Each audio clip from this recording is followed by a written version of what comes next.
മരം വീണത് മണ്ണിനടിയിൽ വെള്ളം ഉണ്ടെന്നുള്ളതിന്റെ തെളിവാ. അത് ശുഭലക്ഷണമാണെന്ന് വേദപുസ്തകത്തിലുണ്ട്. വൃക്ഷങ്ങളുടെ വെള്ളമല്ലേ മനുഷ്യനെടുക്കാൻ പോകുന്നത്, അതിന്റെ പ്രതിഷേധമാ. ഒന്നും പറയണ്ട, സാക്ഷാ ദൈവം തമ്പുരാൻ വന്ന് പറഞ്ഞാൽ പോലും ഇനി ഈ നാട്ടിൽ ഞാൻ നിൽക്കത്തില്ല. അവൾ ഒരുത്തിയില്ലായിരുന്നു, അപ്പൊ തന്നെ രക്ഷപ്പെടാമായിരുന്നു. എവിടെ രക്ഷപ്പെടാൻ? എങ്ങോട്ട് രക്ഷപ്പെടാൻ? ആരോ എന്നെ പിടിച്ചു നിർത്തേ മണ്ണില്. ആര്?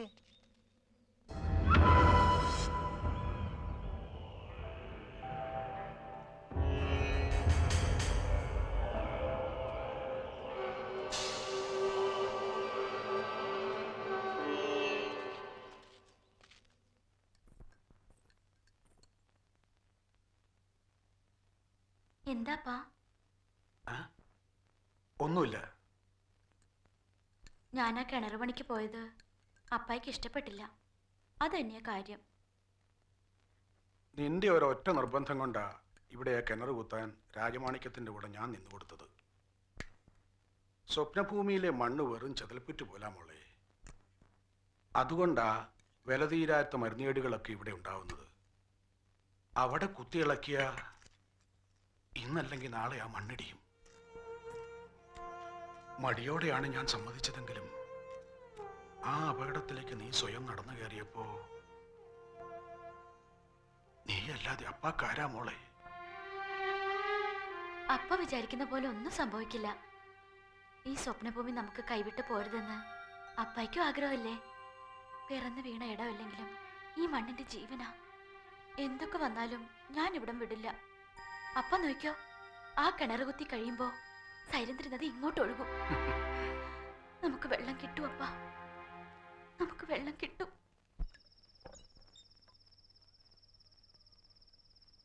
ആലോചിച്ചതൊക്കെ മതി എന്ന് പറ വാസോണ്ണ. എനിക്കിപ്പോ എന്റെ വീട്ടിൽ പോണം. വാസോണ്ണനല്ലേ കൃഷ്ണ വാ എന്ന് പറഞ്ഞ് എന്നെ ഇവിടെ എത്തിച്ചത്. എനിക്ക് എന്റെ അമ്മയെ കാണണം. വാടാ, സമയം കളയാൻ നമുക്ക് എങ്ങനെയെങ്കിലും പുറത്തിയാടാം. ഒരു കാര്യം ചെയ്യേ, നിങ്ങളെല്ലാവരും കൂടി രക്ഷപ്പെട്ടോ, ഞാൻ വരുന്നില്ല. എന്റെ കാര്യത്തെക്കുറിച്ച് അതും ഇതൊന്നും ചിന്തിക്കണ്ട. അമ്മയുടെ അടുത്ത് എന്ന ആവശ്യമില്ലാത്തൊന്നും പറയാൻ വേണ്ട. നിങ്ങൾ പൊക്കോ. അങ്ങനെ പറഞ്ഞ പറ്റത്തില്ല, നീ കൂടെ വരണം. നീ ഇല്ല ഞങ്ങൾ എങ്ങനെ പോവാ? ഞാൻ വരുന്നില്ല എന്ന് പറഞ്ഞില്ലേ?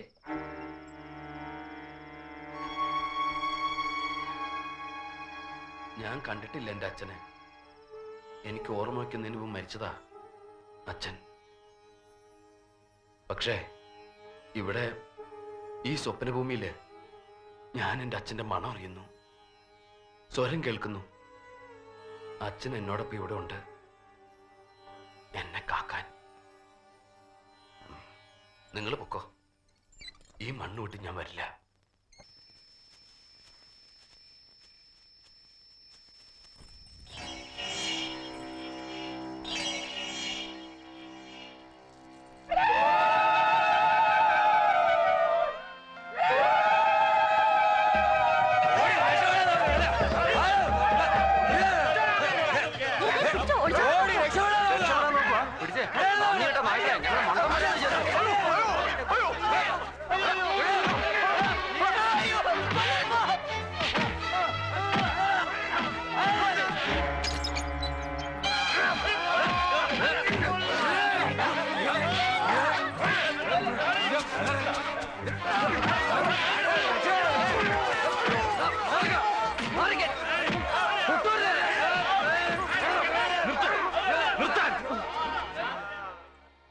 നീയൊക്കെ ആരാ ഇവരെ ദേഹത്തോടാൻ? നീയൊന്നും പറഞ്ഞുറപ്പിച്ചിട്ട് കൊണ്ടുവന്നല്ലോ ഇവരെ, ആണോ? അവരവരുടെ ഇഷ്ടത്തിന് വന്നു, ഇഷ്ടത്തിന് പോവും. തല്ലിച്ചതയ്ക്കാനും തടഞ്ഞു വെക്കാനും നിങ്ങൾക്ക് എന്താ അവകാശം? പറഞ്ഞുറപ്പിച്ച് ചാകാൻ കൊണ്ടൊന്നും ഒരുത്ത കിടപ്പുണ്ടായിരുന്നില്ല അവിടെ. കരാർ ഉറപ്പിച്ചത് ഞാനുമായിട്ടല്ലേ, ഇവരുമായിട്ടല്ലോ. കാശിട്ട് തന്നത് ഈ കൈകളിലേക്കല്ലേ, ഈ കൈകളിലേക്ക്. ഈ കൈ കൊണ്ട് ഞാൻ കുഴിക്കും സ്വപ്നഭൂമിയിൽ ഒരു കിണറ്. ദൈവത്തെക്കാളും ഞാൻ സ്നേഹിക്കുന്ന എന്റെ അമ്മയാണ് സത്യം. നിങ്ങൾ ഇനി കുഴിക്കേണ്ടെന്ന് പറഞ്ഞാലും ഞാനത് കുഴിച്ചിരിക്കും. ഇനിയിപ്പോ ലോകത്തിലത്തെ കൂലി ചോദിച്ചു എന്നുള്ള വിഷമം വേണ്ട. ഒരു കോല് ഒഴിക്കാൻ 25 രൂപ മതി ഈ കില്ലാടിക്ക്. വെറും 25 രൂപ പോരെ? കൂടുതൽ സ്നേഹം തോന്നുന്നുണ്ടെങ്കിൽ ഒരു നേരത്തെ ചോറും കൊടുത്താ കഴിച്ചോളാം. പക്ഷേ ഒന്നും ചെയ്യാത്ത ഇവരെ പിടിച്ച് ദ്രോഹിച്ച് തടിമെടുക്കും തിണ്ണമെടുക്കും കാട്ടണ്ട. പ്രദീപേ, വാസുണ്ണ, നീ ധൈര്യമായിട്ട് പൊക്കോ. നിങ്ങളെ ആരും ഇവിടെ ഒന്നും ചെയ്യില്ല. മാറ്, വഴി മാറി കൊടുക്കാൻ. പൊക്കോ പൊക്കോ പൊക്കോ. ക്ഷമിക്കും പോലെ, ഇപ്പോഴാണ് നിന്നെ ഞങ്ങൾക്ക് മനസ്സിലായത്. നിന്നെ മാത്രം ചാകാൻ ഇവിടെ വിട്ടിട്ട് ഞങ്ങൾ പോകൂല. ഞങ്ങളുണ്ടല്ലോ കൂടെ. വാ നടക്ക്, നടക്ക്.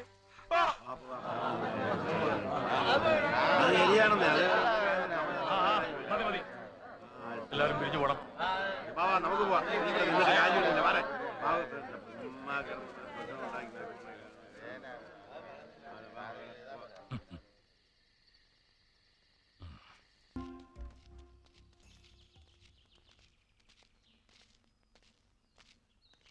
നമസ്കാരം. തീരുമാനം കലക്കി. നിങ്ങളെയൊക്കെ ഒന്ന് അഭിനന്ദിക്കണമെന്ന് കരുതി തന്നെ ഇറങ്ങിയതാ. അല്ല, നിങ്ങൾക്ക് എന്താ സ്വപ്നഭൂമിയായിട്ട് ബന്ധം? അങ്ങ് മാറി എനിക്ക് കുറച്ച് സ്ഥലമുണ്ട്. ക്ഷണിക്കാതെ തന്നെ ഇടയ്ക്കിടയ്ക്ക് ഞാനിവിടെ വരും പോകും. തലമുറകളായി ഞങ്ങളുടെ കുടുംബത്തിന്റെ ആരോഗ്യം കാത്തു സൂക്ഷിക്കുന്നവരാ സ്വപ്നഭൂമിക്കാര്. സാക്ഷാൽ അശ്വിനി ദേവന്മാർക്ക് പോലും അറിയാത്ത മരുന്നുവർഗ്ഗങ്ങളും ചികിത്സാ രീതികളും ഇവർക്കറിയാമെന്നാണ് പൊതുവെയുള്ള വിശ്വാസം. അതിനെപ്പറ്റിയൊക്കെ ലോകം അറിയാൻ പോകുന്നതേയുള്ളൂ. സർക്കാർ സംബന്ധമായ കാര്യങ്ങളിൽ ഇടയ്ക്ക് ഞാനിവരെ സഹായിക്കാറുണ്ട്. സൈരന്ധ്രിയിൽ അണ കെട്ടുന്നതിനെതിരെ വർഷങ്ങളായി നിലനിന്നൊരു കേസുണ്ടായിരുന്നു. അതിലിവർ തോറ്റു. അതുകൊണ്ട് ആ കില്ലാടിയുടെ കാൽക്കൽ അപേക്ഷയുമായി വന്നത്. അവർക്ക് തെറ്റുപറ്റിയില്ല, റൈറ്റ് പേഴ്സണെ തന്നെയാണ് സമീപിച്ചതെന്ന് ഇന്നലെ രാത്രി കില്ലാടി തെളിയിച്ചു. സ്വപ്നഭൂമിയുടെ ജീവൻ ഇനി കില്ലാടിയുടെ കൈകളില്ല. All the best. താങ്ക്സ്. പിന്നെ ദയ തോന്നി പണം കുറയ്ക്കേണ്ട ഒരു കാര്യമില്ല. പണം അവർക്കൊരു പ്രശ്നമേ അല്ല. They are rich, very rich.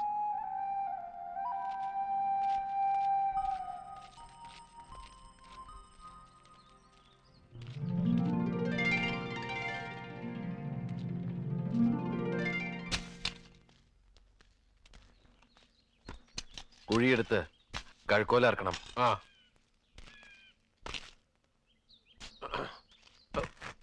പിടിച്ചു പൊക്ക് കൃഷ്ണ.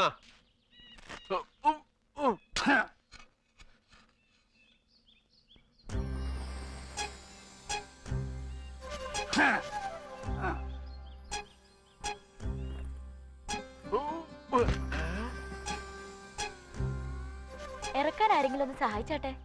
പ്രദീപേ, എന്താ? കൂലിയില്ലാത്ത ജോലി എവിടെ ഉള്ളൂ? അത് പറഞ്ഞുറപ്പിച്ചിട്ട് ഇറക്കിയാ മതി.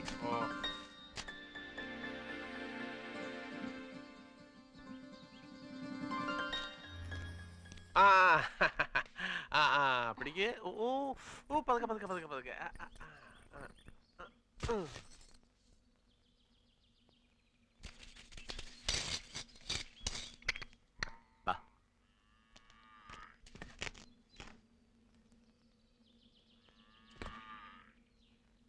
ഏയ്, ആടുമാടുകളൊന്നും ഇന്നലെ ഉറങ്ങിയിട്ടേ ഇല്ല.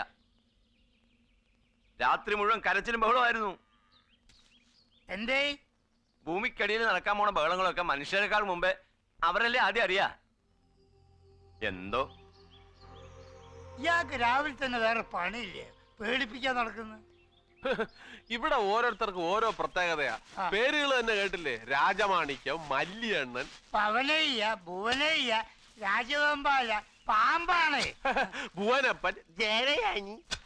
ദേവയാനിക്ക് എന്താ കുഴപ്പം? അല്ല, ദേവയാനിക്ക് മാത്രം കുഴപ്പമൊന്നുമില്ലെന്ന് ഞാൻ പറഞ്ഞു വരികയായിരുന്നു. ഇന്നലെ ഇവിടെ ഒരു ഭ്രാന്തിയെ കണ്ടു. അവരാരാ? അതോ, അത് സുമംഗലിയക്കനാ. സുമംഗലിയോ? ഓ, ഇവിടെ വന്നിട്ട് ആദ്യമായിട്ടോ നല്ലൊരു പേര് കേട്ടത്. അപ്പൊ ദേവയാനിക്ക് എന്താ കുഴപ്പം? ഏയ്, ദേവയാനിക്ക് യാതൊരു കുഴപ്പമില്ല. എത്ര നല്ല പേര്, എത്ര നല്ല ആള്.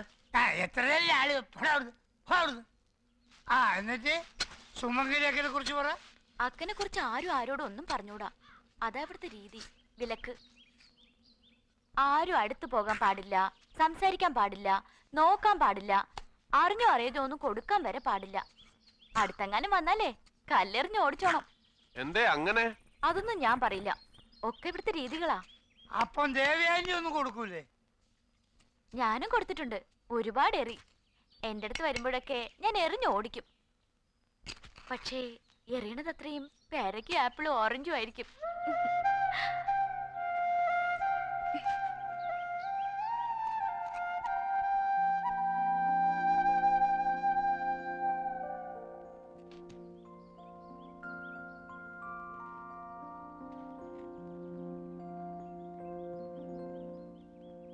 ഞങ്ങൾ ചെറിയ ചെറിയ സാധനങ്ങളൊക്കെ വേണേ ചെയ്തു തരാം. ഇപ്പൊ ആവശ്യമില്ല, ആവശ്യമുള്ളവർ ടെലിഗ്രാം ചെയ്യാ, അപ്പൊ വന്നാ മതി. ഇപ്പൊ പോയിക്കാ. ദേവു ദേവു അപ്പം വിളിക്കണ വീട്ടിലേക്ക് വേഗം ചെല്ലാൻ. ചെല്ലമ്മാളിന്റെ മകന്റെ ദേഹത്ത് തിളച്ചെന്ന് വീണ് പൊള്ളി. വേഗം വരൂ.